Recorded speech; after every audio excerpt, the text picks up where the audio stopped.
নমস্কার বন্ধুরা, শান্তি রান্নাঘরে সবাইকে স্বাগত। আজকে চলে এসি আবারও একটি রেসিপি নিয়ে। আজকে বানাবো টেস্টি চিকেন পকোড়া। এই বর্ষার সময় চিকেন পকোড়া খেতে কিন্তু সবারই ভালো লাগে। তবে আজকে চিকেন পকোড়াটি হবে একদম রেস্টুরেন্ট বা দোকানের মতন। খেতে হবে অসাধারণ, দেখতেও কিন্তু খুবই সুন্দর। চলুন তাহলে দেখে নিই এই অসাধারণ চিকেন পকোড়া টেস্টি কিভাবে বানাতে হবে এবং কি করে বানালে এটি কিন্তু খুবই সফট এবং জুসি হবে। আজকে চিকেন পকোড়াতে কিন্তু কিছু এমন উপকরণ ব্যবহার করব যেগুলো কিন্তু হয়তোবা আপনারা আগে ব্যবহার করেননি। চলুন দেখে নিই। সবার প্রথমে চিকেন নিয়ে নিয়েছি, এখানে বোনলেস নিয়েছি। তার মধ্যে দিয়ে দিলাম লবণ, গোলমরিচ, সঙ্গে দিয়ে দিচ্ছি আদা রসুনের পেস্ট। 2 টেবিল স্পুন মতন আদা রসুনের পেস্ট দিয়ে দিলাম।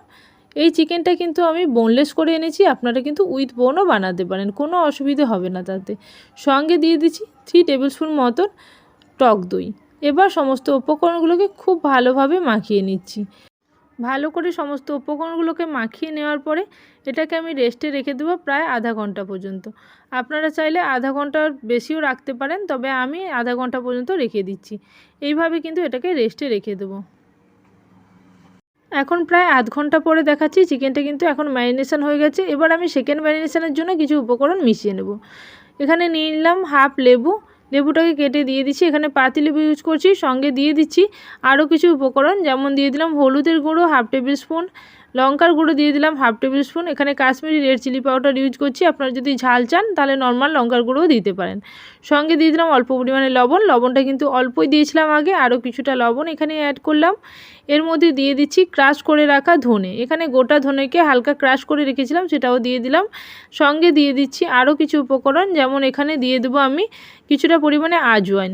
এখানে জোয়াইনটাকে আমি হাত দিয়ে এইভাবে একটুখানি হাত দিয়ে দলে নেব যাতে এর ফ্লেভারটা খুব ভালোভাবে বেরিয়ে আসে। সঙ্গে কিন্তু দিয়ে দেবো আরও কিছু উপকরণ, যেমন এখানে দিয়ে দিচ্ছি কর্নফ্লাওয়ার।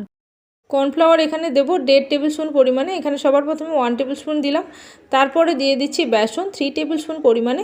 সঙ্গে দিয়ে দেবো আরও হাফ টেবিল স্পুন পরিমাণে কর্নফ্লাওয়ার। এখানে কর্নফ্লাওয়ারের পরিমাপটা বোঝার জন্য আপনারা কিন্তু যতটা নেবেন বেসন তার থেকে হাফ পরিমাণে কিন্তু কর্নফ্লাওয়ার নিয়ে নেবেন। সঙ্গে কিছুটা পরিমাণে কাসুরি মেথিও দিলাম। এরপরে সমস্ত উপকরণগুলোকে একসঙ্গে মাখিয়ে নেব। এখানে কিন্তু আর কোনো উপকরণ লাগছে না, যা দেওয়ার আমি দিয়ে দিচ্ছি। এবার শুধুমাত্র দেব ডিম।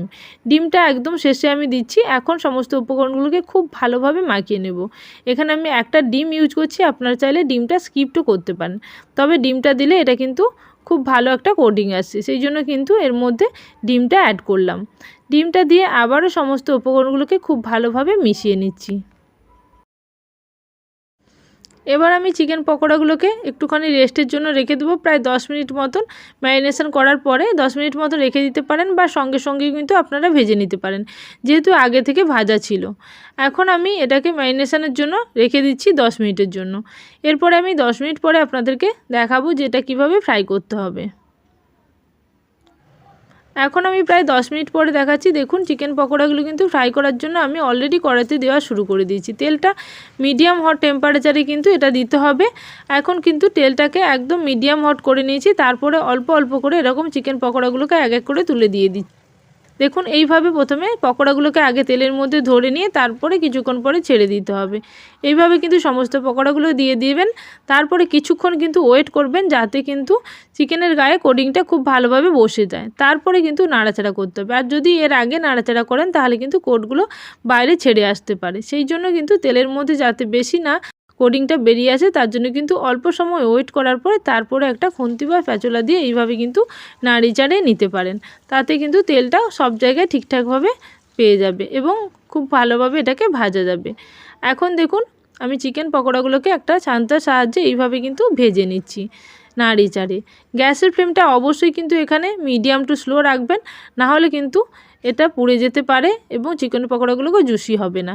আমি সবার প্রথমে 80% ভেজে কিন্তু চিকেন পকোড়াগুলোকে তুলে নিচ্ছি। এখন শুধুমাত্র সেদ্ধর জন্য তুললাম, এখন কিন্তু আমি ক্রিস্পি করছি না।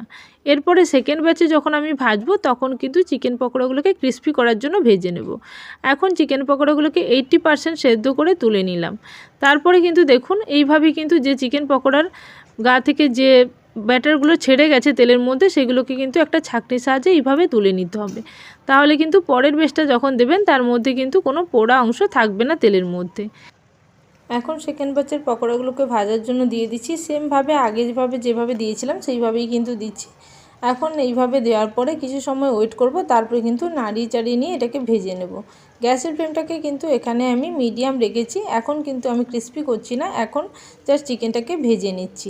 80% মতন ভাজা হয়ে গেলে, অর্থাৎ চিকেনটা সেদ্ধ মতন হয়ে গেলে, তারপরে কিন্তু আমি চিকেনটাকে তুলে নেব এবং সেকেন্ডবারে আবারও ভেজে নেব চিকেনগুলোকে। সেমভাবেই কিন্তু আমি ফার্স্ট ব্যাচের চিকেনগুলো যেভাবে ভেজেছিলাম সেইভাবে কিন্তু সেকেন্ড ব্যাচের চিকেনগুলোকেও ভেজে নিচ্ছি।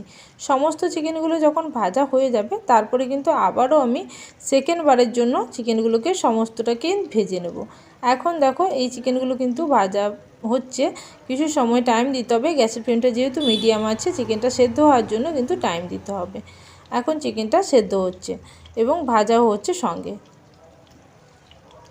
এই চিকেনগুলো ভাজা হয়ে গেলে তারপরে আমি সমস্ত চিকেনগুলোকে একইভাবে ভেজে নেব, ভেজে নিয়ে তুলে নেব। তারপরে আমি আবারও এই তেলের মধ্যে এই ভাজা পকোড়াগুলোকে দিয়ে আবার একবার ভেজে নেব, যখন কিন্তু চিকেনটা একদম ক্রিস্পি করে ভেজে নেব। এখন চিকেন পকোড়াগুলো কিন্তু ভাজা হয়ে গেছে। এবার আমি চিকেন পকোড়াগুলোকে তুলে নিচ্ছি। সেকেন্ড ব্যাচে চিকেন পকোড়া, এইভাবে কিন্তু সমস্ত চিকেন পকোড়াগুলোকে এক এক করে তুলে নেব ভেজে। এখন দেখো সমস্ত চিকেন পকোড়াগুলোকে আমি এখন ভেজে নিয়েছি। 80% ভেজে নিয়েছি, চিকেনটা একদম সেদ্ধ হয়ে গেছে। এবার আমি সেকেন্ডবারের মতো চিকেনগুলোকে ভেজে নেব। এইভাবে মিডিয়াম ফ্লেমে কিন্তু গ্যাসটাকে রেখে তেলটাকে হট করে নেব। এবার গরম করে নিয়ে তারপরে কিন্তু দিয়ে দিচ্ছি এই চিকেন পকোড়াগুলো।